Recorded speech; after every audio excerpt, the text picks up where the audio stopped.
All right, time for a Change Tuesday. It really rolls off the tongue, doesn't it? But today we're talking about change, and in particular, I want to talk about the rate of change. Now, obviously, change is a component of progress, and you absolutely need it. But it sometimes can come at a pace that is not sustainable. So what I'm talking about is that any team needs to find their pace. It's not up to us as coaches or a business to dictate a pace to a team. It's up to the team themselves to find out what their pace is and to make change at their pace. Now, we could go in there and give them an end solution. I could turn up and say, look, these are all your problems. Here's a solution for you, wrapped up in a pretty little bag, and off you go. Now, the problem that's going to have is, one, it's not their own solution, so they're not going to be as invested in it as they would be if they came up with it themselves.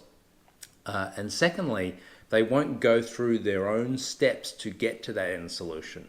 So therefore, I've dictated their pace to be, basically go straight to the end, which is no fun.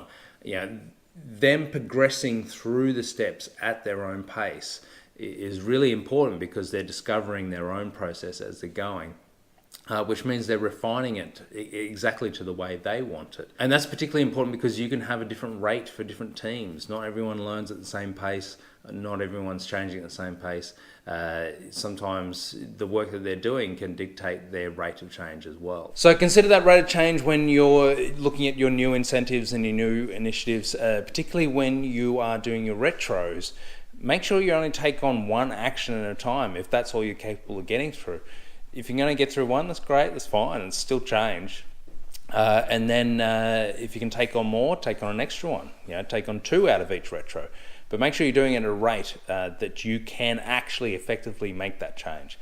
Anyway, that's it for today. Tomorrow we're talking about workshops, Workshop Wednesday. So connect with us on all our other socials, and I'll see you tomorrow.